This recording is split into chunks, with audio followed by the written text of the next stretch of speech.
apesar do estilo muito peculiar, né? Dali do Delta Blues e o padrão técnico das gravações da época ali do Robert Johnson, muito distante dos padrões estéticos e técnicos de hoje, né? O Robert Johnson, como eu falei na abertura, é a maior lenda, é o maior bluseiro de todos os tempos, assim, ele é o Big Bang assim do blues. O que vocês acham?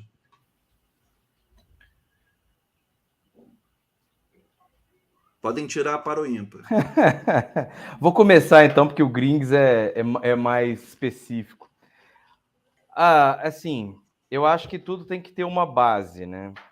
É de onde as coisas vão surgir. E é inegável que o Robert Johnson é essa base, assim. Não tem um blues que não tenha se desenvolvido a partir... Assim, é difícil algo que no blues que não tenha a sua origem, que se conecte de alguma forma com Robert Johnson. Seja na influência do Robert Johnson, a Muddy Waters, a B.B. King, a toda a cena do blues moderno, o Electric Blues, né, de Chicago, não existiria ali sem o Robert Johnson, a forma dele tocar, dele criar os padrões rítmicos ali no violão, a forma dele fazer os slides, é algo que influencia Keith Richards, Jimmy Page, Eric Clapton, sobretudo. Então isso também vai ser uma base fortíssima do rock and roll dos anos 60. Então, assim, o Robert Johnson, ele é meio que o pai da coisa toda, né? E acho que é muito importante para essa mitificação do Robert Johnson, até a completa escassez de elementos sobre ele, toda a mitificação em torno dele. Como disse, eu sempre falo essa frase aqui, né, do Paulo Coelho, no documentário sobre o Raul Seixas, né, o início, o fim e o meio. Ele fala: mito não tem história, mito não tem história. E assim, o mito, a história, se aconteceu ou não, é um elemento menos importante. Né? O mito ele dispensa essa necessidade de verificação, e, enfim.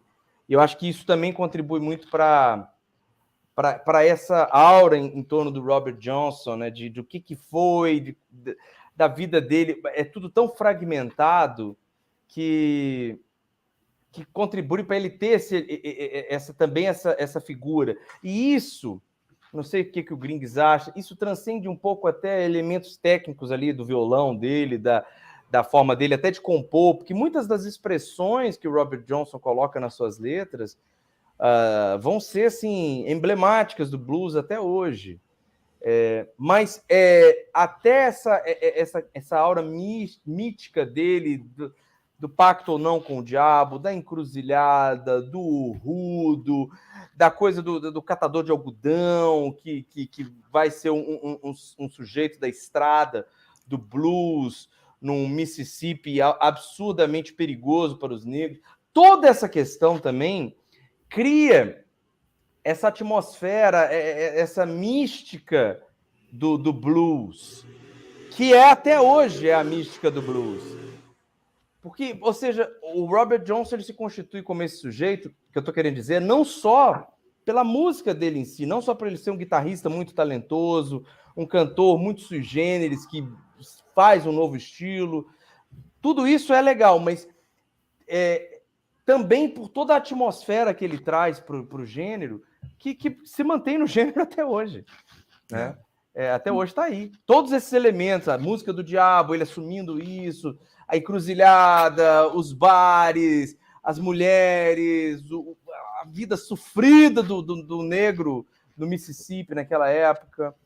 Tantos elementos que estão no Robert Johnson, ou que poderiam estar no Robert Johnson, ou que se imagina que estavam no Robert Johnson, que acho que contribuem para formar dele essa coisa mística e mítica, né? E torna ele essa figura. Você me lembrou quando você falou que até a história dele é fragmentada, na abertura que eu falei a data de nascimento dele, mas até a data de nascimento dele oficialmente é, é aceita aquela que eu falei, mas provavelmente está errada, né? Porque registros existentes em documentos escolares diz uma data, certidão de casamento diz outra, certidão de óbito diz outra, né? Então, assim, ele nasceu então entre 1909 e 1912, embora a tida como oficial é 1911. Depois eu queria falar uma coisa sobre isso aí, sobre essa documentação, mas agora deixa o Green, que senão o sujeito ali vai entornar aquela garrafa de uísque inteira antes da gente começar aqui. Eu tô no vinho, o Green está no uísque. O uísque é mais bluseiro, né? Olha só, o que eu queria dizer é o seguinte. Em primeiro lugar, esse blues que acontece na década de 1930 muito me interessa. É meu preferido, inclusive. Mas o Robert Johnson não é a pedra de Roseta do blues. Nós vamos olhar para a década de 20, alguns anos antes, tem figuras sensacionais como Charlie Patton, Kokomo Arnold, Skip James, que é o meu preferido da década de 1920, do Willie McTell, preferido do Bob Dylan, que tocava já um violão de 12 cordas, Son House. Tinha uma turma que estava vindo ali, já de alguma forma formatando aquilo que nós iríamos conhecer como blues. São figuras ainda hoje importantíssimas para o blues. Ou seja, o Johnson ele já vem de uma escola que estava sendo forjada. Mas, no entanto, eu estava lendo isso num livro do Jean Cocteau. Um bom artista, eu diria que não necessariamente precisa ser alguém ajustado com o sistema, né? Eu acho que bem pelo contrário. E tem uma frase do Cocteau que diz o seguinte: a falta de compostura é a marca do herói. Eu adoro essa frase. Porque artistas, na sua maioria, são seres perturbados, assombrados, desajustados. E aí, dentro dessa linhagem do blues, são personagens à margem da sociedade, renegados, mal pagos, dão murro em ponta de faca, são sujeitos que abrem portas emperradas, e olha, essas portas têm que ser abertas a coice, não é muito fácil, não. E assim como eles nos revelam maravilhas da experiência humana, mas eles também falam de barbáries, de injustiças, e muitas vezes mais sobre isso no blues ainda. E de uma forma alegórica, né? Bons artistas, na verdade, eles rompem fronteiras, eles são nossos dublês em cenas perigosas, o Johnson fez muito isso.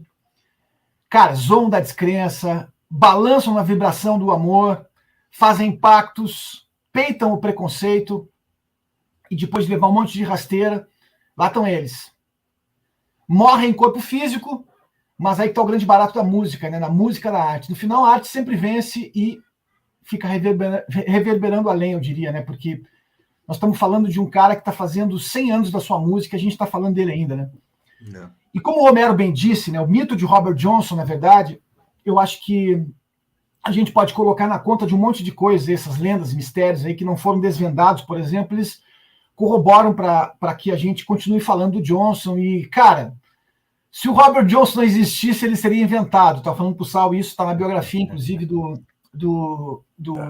Belas Letras que está saindo agora, né? E, para mim, ele está no topo da pirâmide aí do gênero, realmente. Ele é um cara que, de alguma forma, peitou todos esses preconceitos, essa violência de um lugar onde ele nasceu. Não foi o primeiro, não foi o último, isso ainda acontece.